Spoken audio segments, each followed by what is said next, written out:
Right now, Hurricane Patricia is heading toward Mexico's Pacific coast with maximum sustained winds blowing near 200 miles per hour.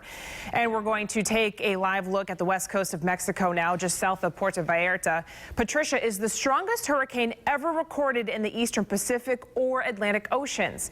Eyewitness News reporter Pete Mangione is in the weather yard with the developing news. As Patricia bears down on the western coast of Mexico, we can learn a lot more about it by comparing it to past monster storms. Parts of the Mexican coast will likely look much different once Patricia passes through. The city of Puerto Vallarta is in the path, but may not take a direct hit by the center of the storm.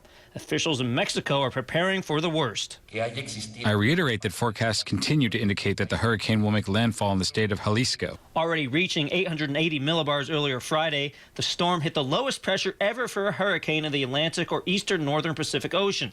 But when looking at the entire planet, this is slightly beat out by Typhoon Tip in the western Pacific in 1979, which recorded a pressure of 870 millibars. It is very likely that this hurricane indeed becomes the strongest ever in the Pacific coast of our country on record. Initial wind data show that Patricia is the strongest hurricane on record, anywhere. Sustained winds have already been reported at 200 miles per hour, and some strengthening is still possible. Typhoon Haiyan had sustained winds of around 195 miles per hour at landfall when it slammed the Philippines. The storm will likely bring catastrophic flooding and storm surge, but its size is modest. Sandy's surface winds did not even make it to 100 miles per hour when it hit the northeast, but its tropical storm force winds covered about 1,000 miles in diameter.